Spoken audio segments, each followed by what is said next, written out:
Hi Libra! Welcome to Amihan Tarot. Ito ay general reading. Pwede ka makarelate, pwedeng hindi. So, kunin mo lang ang mga message na para sa'yo. Remember, ito ay advice lamang or gabay lamang. So, depende yan kung paano mo i-apply sa iyong sitwasyon. Libra, kung ikaw ay napadaan sa akin channel, please subscribe, pakita notification bell. At kung makaka-relate ka sa aking reading, share, like, and comments na rin. So, universe, ano ang paparating na message kay Libra this week? August 3 to August 9. By the way, Libra, this is love reading. So, ano ang mga message kay Libra this week? Ang iyong current situation, the High Priestess. Ang challenge, the Magician. Focus, Seven of Swords. Near future, or ang energy in the future, Temperance. Ang outcome, Nine of Cups. Wish fulfillment ng iyong outcome. Pero hanggang di nakaklarify, hindi pa natin alam. So, ang iyong current situation, the High Priestess. Meron ka bang iniimbestigahan, Libra? O may ini-stock ka ba? Kasi ang energy ko nakikita sa'yo rito is hindi ka nagsasalita pero nakikiramdam ka. Hindi ko alam kung bakit. Pwedeng sa person mo ba na involved dito, kung sino man tong iniimbestigahan mo. Okay, ang iyong challenge, the Magician. Kung ano man yung gusto mong matuklasan o meron kang gustong malaman pero nananahimik ka. Nagmamasid ka, yes. Pero hindi mo makita, hindi pa rin klaro sa'yo. Kaya kahit anong pakiramdam mo sa ngayon, kasi the High Priestess is yung kutob. Pero actually, deep inside, maski ikaw, hindi mo mahanap o hindi mo malaman kung ano yung dapat mong tuklasin. At ang iyong focus, kaya pala Seven of Swords. Sa tingin mo, merong secret or meron kang, as I said, may iniimbestigahan ka. Meron kang tingin mo itong taong to na involved dito is merong mga bagay na hindi sinasabi sa'yo. Pero may kutob ka. And then, ang iyong future energy, the Temperance. Kailangan mo rin ng balance. Kasi baka mamaya sa kakaisip mo, focus mo ng attention sa kung sino yung gusto mong matuklasan dito or malaman is hindi ka na makapag-isip ng tama. That's why, kung makikita mo rito, yung isang kamay mo nakataas, yung isa hindi. So, it means hindi mo na mabalance ang buhay mo o mga bagay-bagay around you. And then, ang iyong outcome, Nine of Cups. Kung ano man itong gusto malaman, ito ay regard sa iyong love of your life. Nasa tingin mo is siya lang at wala nang iba. Okay, let's clarify. Libra.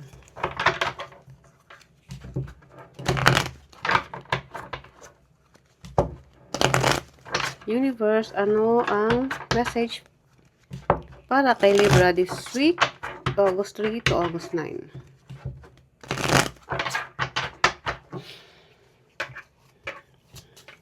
Clarify natin si High Priestess.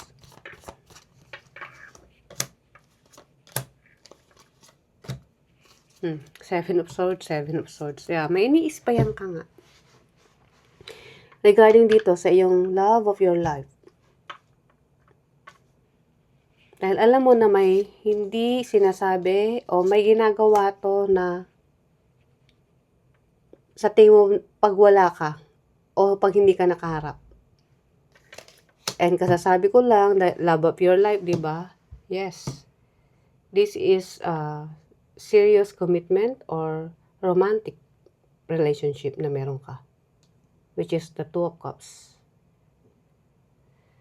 A commitment na long term. Pero sa ngayon, Nakikiramdam ka dahil may mga bagay na naiisip mo, na nabubuo sa isip mo, pero still question mark. Kasi hindi pa nabubulgar sa'yo. Pero maliwanag na ando dun yung hope someday, or alam mo na malalaman at malalaman mo rin yan. At hindi ka na makapag-intay. Parang excited ka na, masakit man o hindi, kung ano yung matutuklasan mo, but still, kailangan mo malaman. At ang focus mo is ayun nga.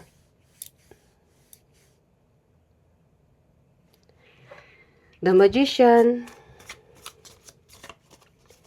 Alam mo, meron kasing gano'n no? Kahit sabihin pang matagal na kayong magkakilala, or let's say girlfriend, boyfriend, as in partner, na matagal na itong relasyon na ito. Na sa tingin mo, sa sobrang tagal nyo, kala mo kilalang kilala mo na siya. Yung mga ginagawa niya, yung mga sinasabi niya sa'yo, syempre, tiwala mo nandoon eh. Hanggang sa isang araw, meron kang mga bagay na nakikita sa kanya na parang may iba. Na hindi niya dating ginagawa. Ngayon, nagiging malinaw sa'yo na dapat ngang magduda ka na.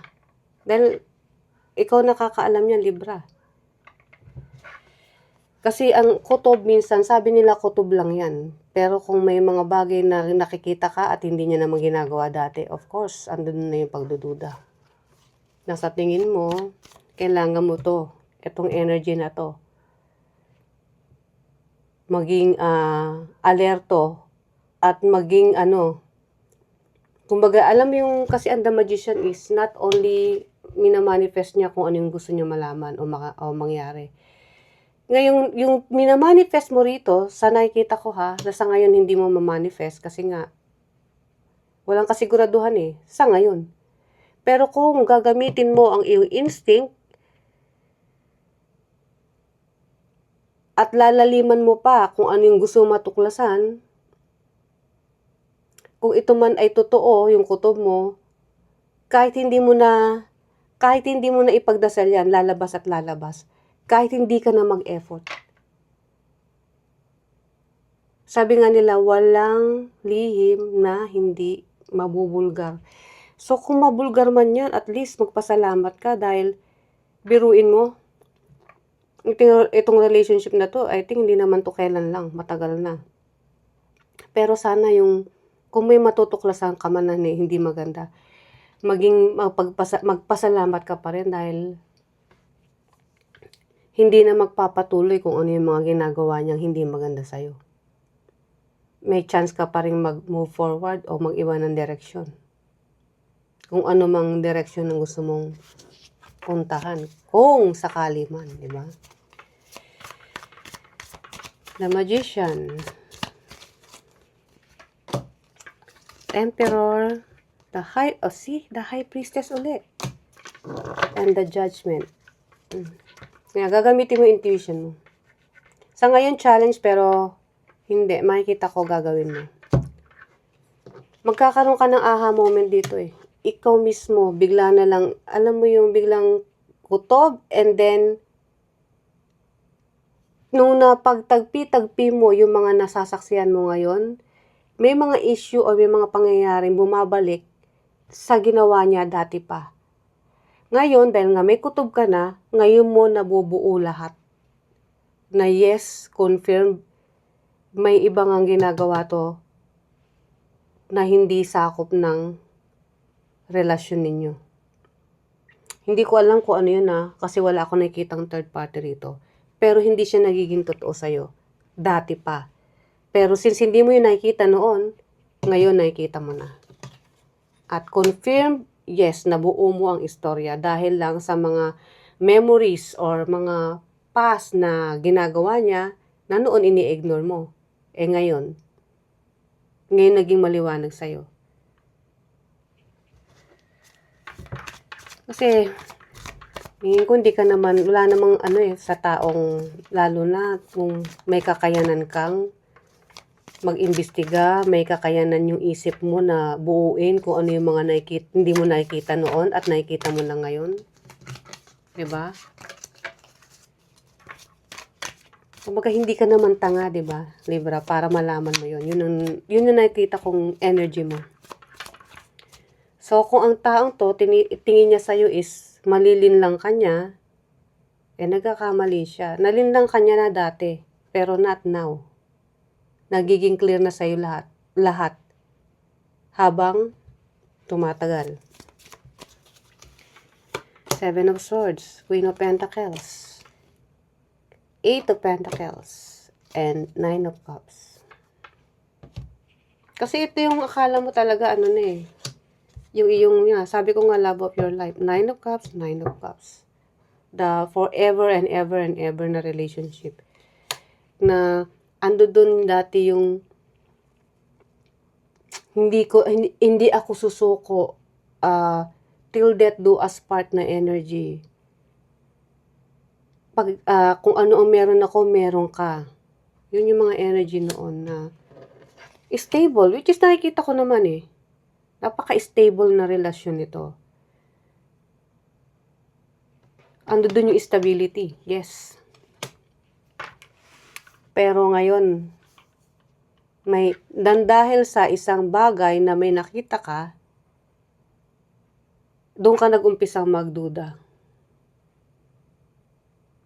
Kaya ngayon, binalikan yung mga dati na akala mo wala lang. And then ngayon, ito na, klaro na sa'yo. The Temperance. So, I hope itong the Temperance na imbalance or nawawalan ka ng balance is pag kinlarify ko, mag-iba na. So, clarify Temperance, 8 of Cups, Page of Swords, 10 of Cups. Yeah. Kasi para sa'yo, ito na yung siya yung buhay mo. Siya yung saya mo. At now, natauhan ka, mayroong pag-uusap na mangyayari dito.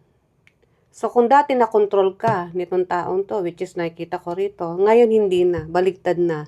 Ikaw na ang may control sa sarili mong buhay, sa sarili mong desisyon. At once na nagawa mo yan, hindi magadali hindi madali to. Kaya nga hindi mo mabalanse in the future, ando doon pa rin yung imbalance, parang hindi mo pa rin matanggap. Pero, kakat mo tong taong to. Kaya nga sabi ko may pag-uusap kasi nasaktan ka Kakat mo, sige sabihin natin, hindi mo siya ikakat as in kakat mo forever, pero magkakaroon dito ng pag-uusap na didistansya muna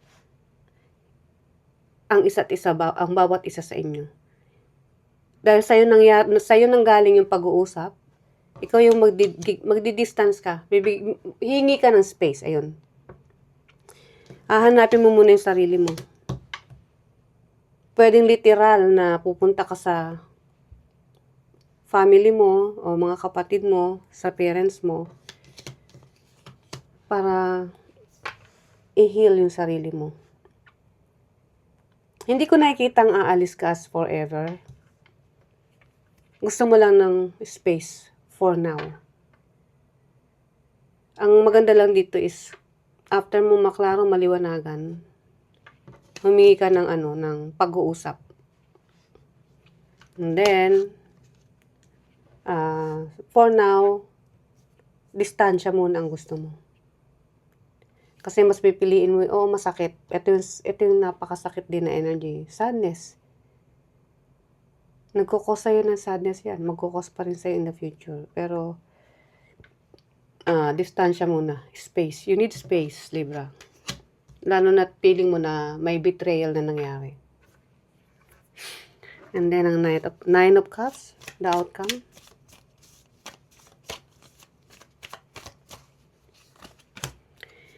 Nine of Pentacles, Knight of Wands, and Page of Cups.